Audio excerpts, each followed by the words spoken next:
क्या आप भी बैंकिंग एग्जाम्स की तैयारी कर रहे हैं और कंफ्यूज हैं कि हमें कोचिंग ज्वाइन करनी चाहिए या नहीं करनी चाहिए? तो ये वीडियो आपके लिए है। हेलो एवरीवन, मेरा नाम है प्रियल श्रीमाल और आपका स्वागत है आपके अपने channel level up with Priyal में। तो अगर आप भी SBI PO, IBPS PO, RRB PO या कोई भी और बैंकिंग एग्जाम्स की तैयारी कर रहे हैं या SSC एग्जाम्स की तैयारी कर रहे हैं, इंश्योरेंस एग्जाम्स की तैयारी कर रहे हैं, तो आप भी कंफ्यूज होंगे कि हमें कोचिंग ज्वाइन करनी चाहिए या सेल्फ स्टडी से हमारा सिलेक्शन पॉसिबल है।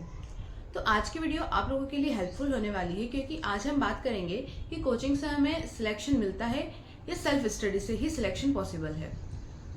तो हम पॉइंट टू पॉइंट बात करेंगे कि कोचिंग इंपॉर्टेंट क्यों होती है, सेल्फ स्टडी हमें क्या देती है और किनके लिए कोचिंग इंपॉर्टेंट है और किसके लिए सिर्फ सेल्फ स्टडी से काम हो सकता है। तो पहली बात हम ये करते हैं कि कोचिंग हमें क्या देती है। फर्स्ट ऑफ ऑल, कोचिंग हमें देती है 1-to-1 mentorship and guidance. Second thing, doubt solving. Third, discipline. और हमें डेली का डिसिप्लिन रहता है कि हमें कोचिंग जाना है, इस टाइम पे हमारी क्लास है, हमें अटेंड करनी है। 1-to-1 मेंटरशिप मिलती है क्योंकि आपको फिजिकली कोई टीचर पढ़ाता है या फिर अगर आप ऑनलाइन भी कोई कोचिंग ज्वाइन करते हैं तो उसमें आपकी लाइव क्लासेस रहती है, उसमें आपको पता चलता है कि ये टीचर है और इनसे हम डाउट सॉल्व कर सकते हैं लाइव क्लास में। Second thing, reality check. आपको कोचिंग सिलेक्शन नहीं दिलाता है, सिलेक्शन दिलाता है आपको कंसिस्टेंसी। अगर आप कंसिस्टेंसी नहीं रखोगे और आप कोचिंग जा रहे हो आपने 3 से 4 घंटे के लेक्चर करे, आप घर पे आए और आपने सेल्फ स्टडी नहीं करी, तो आपका सिलेक्शन नहीं हो सकता है। बिकॉज बैंकिंग रिक्वायर्स प्रैक्टिस, और प्रैक्टिस कंसिस्टेंसी से ही आएगी। आपने पहले दिन आपने कोचिंग ज्वाइन करी, आपकी कोचिंग खत्म हो गई और उसके बाद आपने मॉक दिया, तो पहले मॉक में आपको 40 मार्क्स आएंगे आउट ऑफ 100। बट ऐसा नहीं है कि आपको वो इम्प्रूव नहीं कर सकते, बिकॉज उस टाइम आपको कंसिस्टेंसी चाहिए होगी, आपको प्रैक्टिस करनी होगी। फिर थर्ड अब बात करते हैं कि सेल्फ स्टडी कब बेस्ट हो सकती है। जब आप सेल्फ डिसिप्लिन्ड हो, आपके अंदर कंसिस्टेंसी है, आप खुद की स्ट्रेटजी बना सकते हो और खुद प्लान कर सकते हो अपना डेली लाइफ। जैसे कि मैंने जो स्टार्ट करी थी अपनी प्रिपरेशन, तो मैंने पूरी तरह से सेल्फ स्टडी करी है बैंकिंग के लिए। मैंने कोई कोर्स नहीं खरीदा था फॉर स्टडी।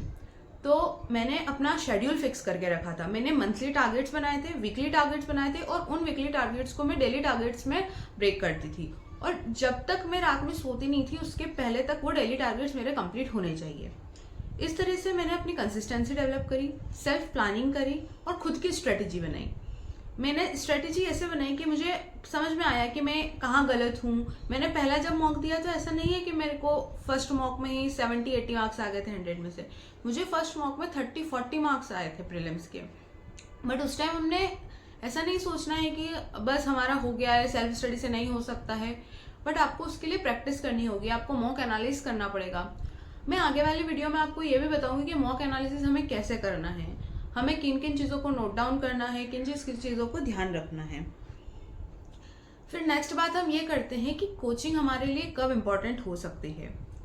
अगर आपको लगता है कि आप सेल्फ डिसिप्लिन नहीं हो या फिर आप ऑनलाइन कोचिंग से नहीं, मतलब ऑनलाइन यूट्यूब से नहीं पढ़ सकते हो या ऑनलाइन किसी PDF या सोर्सेज से नहीं पढ़ सकते हो, तब आपके लिए ऑफलाइन कोचिंग बेस्ट है।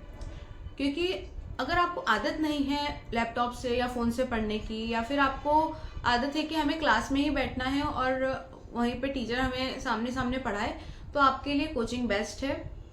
बट मेन चीज़ ये है कि कोचिंग में हमारा पैसा भी खर्च होता है और टाइम भी खर्च होता है।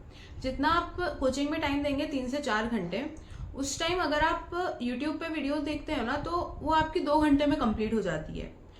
तो उसके बाद का जो 2 घंटे बचता है उसको आप सेल्फ प्रैक्टिस पे, सेल्फ एनालिसिस पे दे सकते हो। तो मैं अपने बारे में बताती हूँ, तो मैंने कोचिंग ज्वाइन नहीं करी थी, ना ऑफलाइन ना ऑनलाइन। मैंने पूरा सेल्फ स्टडी से किया था। मैंने अपनी जो 5 मंथ स्ट्रेटेजी प्लानिंग वाली वीडियो बनाई है, उसमें भी मैंने बताया है कि मैंने क्या क्या सोर्सेज फॉलो किए थे और मैंने कम्प्लीटली यूट्यूब को फॉलो किया था। यूट्यूब पे बहुत सारा सोर्स अवेलेबल है, इतने सारे टीचर्स हैं और सब बहुत अच्छे से पढ़ाते हैं आपको। तो आपको जिस टीचर का समझ में आए, आप एक वीडियो देखिए एक टीचर की, अगर वो नहीं आती है तो दूसरे टीचर की वीडियो देखिए। पर ऐसा नहीं है कि हमें हर टीचर की बार बार, मतलब हमने आज एक टीचर की वीडियो देखी, कल दूसरे टीचर की देख रहे हैं, तीसरे टॉपिक के लिए तीसरे टीचर की देख रहे हैं, ऐसा नहीं करना है। क्योंकि इससे क्या है ना कि हर टीचर की मेथड अलग होती है समझाने की। और अगर आपने आज एक टीचर को देखा, कल दूसरे टीचर को देखा, तो आप बहुत कंफ्यूज हो जाओगे। तो वो चीज़ हमें नहीं करनी है। आप टेस्ट सीरीज के लिए, क्वेश्चन सॉल्विंग के लिए आप अलग अलग टीचर्स को फॉलो करो, मैं मना नहीं करूंगी, क्योंकि उससे हमें एक्सपोजर मिलता है कि अलग अलग तरह के क्वेश्चंस कैसे आते हैं। क्योंकि एग्जाम्स में हमें हर तरह के क्वेश्चन मिलेंगे, ऐसा नहीं है कि आपको जो एक टीचर ने पढ़ाया है उसी तरह के क्वेश्चन आ गए। तो आपको क्वेश्चंस हर टीचर्स के सॉल्व करने हैं। जितनी पीडीएफ, जिस टॉपिक, जैसे आज आप परसेंटेज पढ़ रहे हो तो आप टेलीग्राम पे अड्डा के सर्च करो, प्रैक्टिस मॉक, गाइडली, यस मॉक। तो ऐसे करके आप अलग अलग सोर्सेज से प्रैक्टिस करोगे ना एक टॉपिक की, आपको एक टॉपिक के लगभग 100 to 150 क्वेश्चंस लगाने होंगे फॉर प्रैक्टिस। तो उससे आपका क्या है ना कि ब्रेन डेवलप होगा और आपको कॉन्फिडेंस भी आएगा।